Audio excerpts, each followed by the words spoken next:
हमारे चैनल को सब्सक्राइब करना न भूलें। यहाँ हजारों कहानियां हैं आपके लिए। वीरेश ने तो उसकी बात का कोई जवाब नहीं दिया, लेकिन चंद्रिका ने राजकुमारी वसुंधरा के कंधे पर हाथ रखते हुए कहा, हाँ राजकुमारी, पूरे गांव में ही आग लगा दी। पता नहीं कौन लोग होंगे वो। हमें भी ये सब देखकर बहुत अजीब लग रहा है। उन दोनों की बातें सुनकर उनके पीछे चल रहे वीरेश ने कहा, किसी भी इंसान का काम नहीं है ये, उन काली शक्तियों का काम है जो अपना साम्राज्य बढ़ाने और स्थापित करने में लगी है, और उससे ही आपको खतरा भी है राजकुमारी। इसलिए मैं आपको यहाँ से चलने के लिए कह रहा हूँ, क्योंकि कोई भी बुरी शक्ति हैं यहाँ पर आसपास हो सकती हैं और हम ये जोखिम नहीं ले सकते। वीरेश की बात सुनकर राजकुमारी और चंद्रिका दोनों ने एक दूसरे की तरफ देखा और फिर वसुंधरा ने धीरे से हाँ में अपना सिर हिलाया।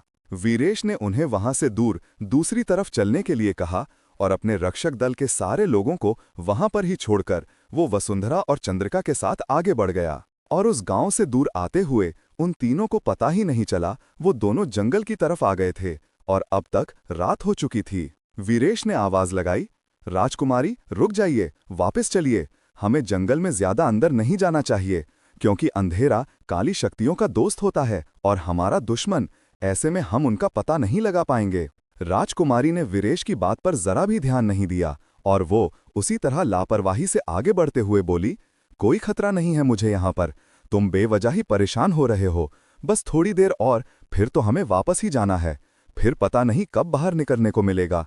आओ चंद्रिका, हम उस तरफ चलते हैं, देखो वो उस तरफ। इतना बोलते हुए राजकुमारी एक तरफ इशारा करते हुए उस तरफ ही भागी और चंद्रिका उसके पीछे पीछे तो चली गई, लेकिन वो भी वीरेश की बात समझ रही है और नहीं चाहती कि राजकुमारी पर ऐसा कोई भी खतरा आए। इसलिए उसने कहा, राजकुमारी ये सही कह रहे हैं, हमें वापस चलना चाहिए। अब तक रात हो चुकी है और महल में अगर किसी को पता चला तो। वसुंधरा ने मुड़कर चंद्रिका की तरफ देखते हुए कहा, नहीं, किसी को पता नहीं चलेगा। और वैसे भी हम तो अनुमति लेकर आए हैं ना चंद्रिका, क्या बोल रही हो तुम? हाँ हाँ, अनुमति लेकर ही आए हैं, लेकिन फिर भी वापस चलना चाहिए। अब हमें रात हो रही है और उसे तरफ मत जाइए राजकुमारी, उधर उधर। उस तरफ देखते हुए चंद्रिका इतना ही बोलकर रुक गई, क्योंकि वहां पर एक बहुत ही अजीब और बड़ा सा पेड़ था जिसके पत्ते एकदम काले रंग के थे और वो पेड़ देखने में बहुत ही डरावना और पुराना सा लग रहा था। राजकुमारी उन दोनों की तरफ देखते हुए पीछे पीछे चल रही थी और चंद्रिका उससे थोड़ा सा दूर पर थी। वीरेश भी उन दोनों पर नजर रखे हुए उनके कुछ पीछे ही चल रहा है। इसके अलावा वो आसपास भी देख रहा है, लेकिन वहां पर उन दोनों के अलावा कोई भी नहीं है। वहां पर ठंड कुछ ज्यादा ही बढ़ गई है और तभी वसुंधरा को ऐसा लगा जैसे कि ये ठंडी हवा का झोंका उसके शरीर को छूकर निकल गया। चंद्रिका को भी कुछ ऐसा ही महसूस हुआ, लेकिन वीरेश को इस बात का एहसास नहीं हुआ, या फिर उसने इस पर इतना ध्यान नहीं दिया, क्योंकि वो राजकुमारी को उस पेड़ की तरफ जाते हुए देख रहा है। वो पेड़ों से भी काफी अजीब लग रहा है। राजकुमारी ने उसे पेड़ के मोटे तने के पीछे इशारा करते हुए कहा, उधर उधर कोई है, वहां पर हमें कोई नजर आया, रुको चलो उधर चलकर देखते हैं। चंद्रिका भी राजकुमारी वसुंधरा की तरफ आते हुए बोली, हाँ, हमें भी ऐसा लगा जैसे कि कोई है जो हम पर नजर रखे हुए हैं और उस तरफ ही जाता हुआ महसूस हुआ। वसुंधरा ने उसकी तरफ देखते हुए पूछा, वीरेश, तुम्हें ऐसा लगा या नहीं? उस तरफ सच में कोई है जो हम लोगों पर नजर रखे हुए हैं, हमें उसे देखना चाहिए। नहीं राजकुमारी, रुकिए, वो सब सिर्फ एक नजर का धोखा हो सकता है और वो पेड़ भी बहुत अजीब सा है कि ऐसे पेड़ शैतानी ताकत से जुड़े होते हैं, आपको सिर्फ नहीं जाना चाहिए। इतना बोलते हुए वीरेश आगे आया, लेकिन वसुंधरा और चंद्रिका दोनों ने ही उसकी बात नहीं सुनी। उस तरफ पता नहीं ऐसा कुछ था जो उन दोनों को ही अपनी तरफ खींच रहा था और उन दोनों ही लड़कियों को उस अनजान शक्ति की तरफ आकर्षण हो रहा था और उसे जानने की उत्सुकता भी, जिसे देखने के लिए वो दोनों लगभग दौड़ते हुए उसे तरफ आगे बढ़ीं। उस पेड़ के आसपास उन दोनों को भी अजीब सा कुछ महसूस हो रहा है, लेकिन वो एक नकारात्मक ऊर्जा है जिसे कि वीरेश अच्छी तरह से समझ पा रहा है और राजकुमारी वसुंधरा और चंद्रिका दोनों के लिए ये सब एकदम नया है। महल के अंदर रहते हैं, उन दोनों को ऐसा कुछ भी महसूस नहीं होता, इसलिए वो दोनों समझ नहीं पाईं और जैसे ही उसे पेड़ के पीछे वाले हिस्से की तरफ बढ़ी तो दोनों को ऐसा लगा जैसे कि वो उस जगह के एकदम किनारे पर खड़ी हैं और वहां से आगे और कुछ भी नहीं है। रात का वक्त ठंड की वजह से कुछ धुंध भरी हुई है, जिसे भी उन्हें ये सब नजर नहीं आया, या फिर ये एक आंखों का धोखा भी था और वसुंधरा आगे थी, इसलिए वो वहां पर पहुंची।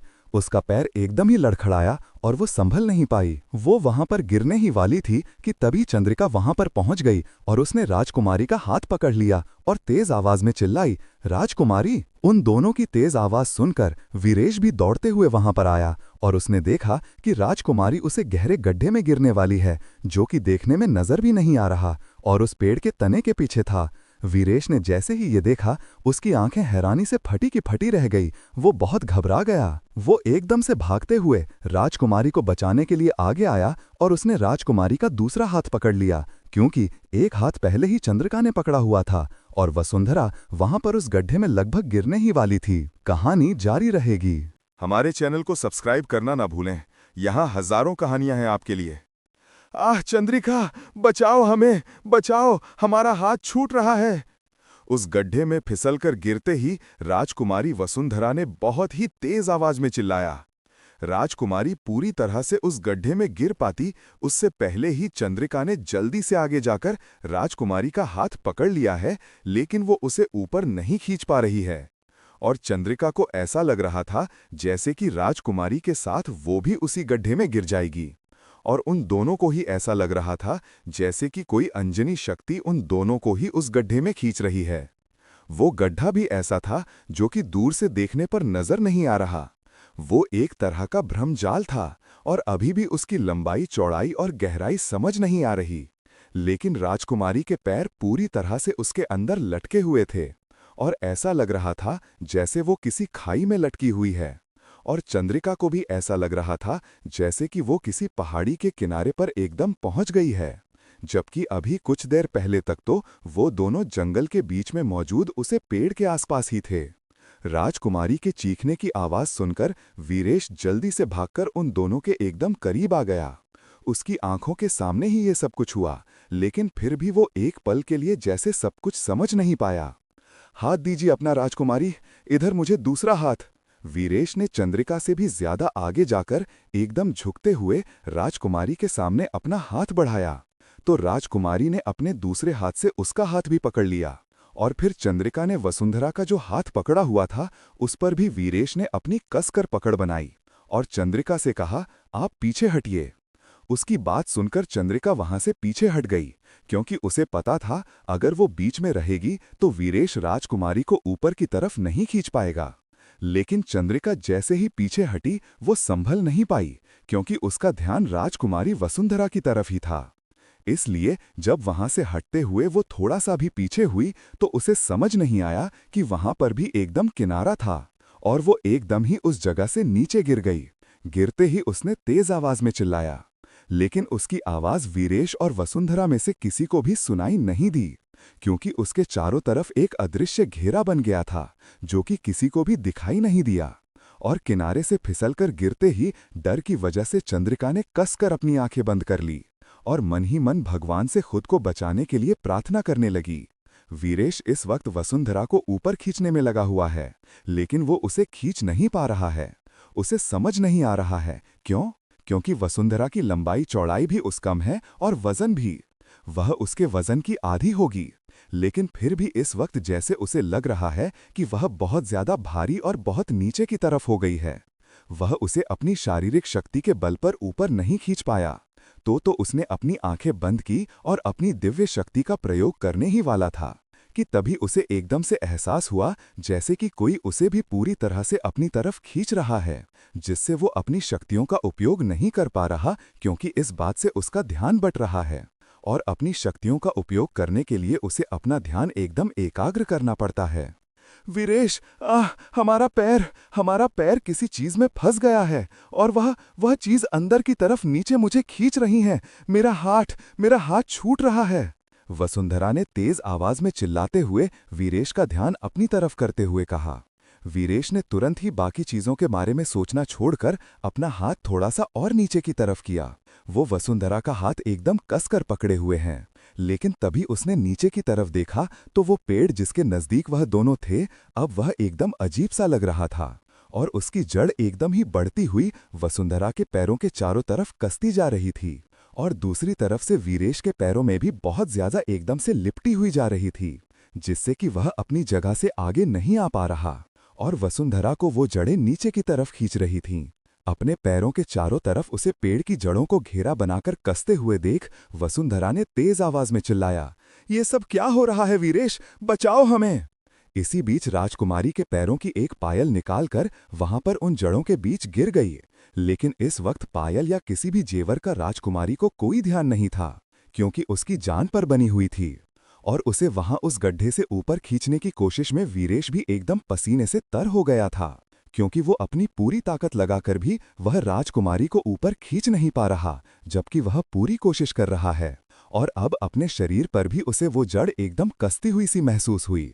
इन सब के बीच उन दोनों में से किसी का भी ध्यान चंद्रिका पर नहीं गया, क्योंकि अभी वो दोनों अपनी ही मुसीबत में फंसे हुए हैं और वीरेश के मन में बहुत कुछ चल रहा है। वो समझ गया है कि वह जरूर नरभक्षी पेड़ है जो कि इंसान की जान ले लेता है और उसके करीब आने वाले किसी भी इंसान को जिंदा वापस नहीं जाने देता, और उन लोगों ने वहां उसे पेड़ के पास आकर गलती कर दी है। वीरेश को इस तरह के नरभक्षी पेड़ों के बारे में पता तो था, लेकिन आज तक उसका ऐसा किसी भी पेड़ से सामना नहीं हुआ था, क्योंकि जंगल में शायद इस तरफ यहाँ एकदम पहाड़ी के किनारे पर वह कभी आया ही नहीं। राजकुमारी का हाथ हल्का सा फिसलने लगा तो वीरेश ने उसका हाथ अपनी तरफ कसकर पकड़ते हुए तेज आवाज में चिल्लाया, राजकुमारी, कुछ भी हो जाए बस मेरा हाथ मत छोड़िएगा, मैं आपको बचा लूंगा।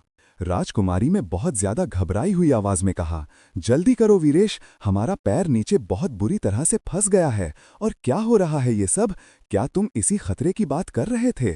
वीरेश ने नाराजगी से कहा, जब मैं आपसे बोल रहा था, यहां पर आने के लिए मना कर रहा था, तब तो आपने मेरी बात नहीं सुनी।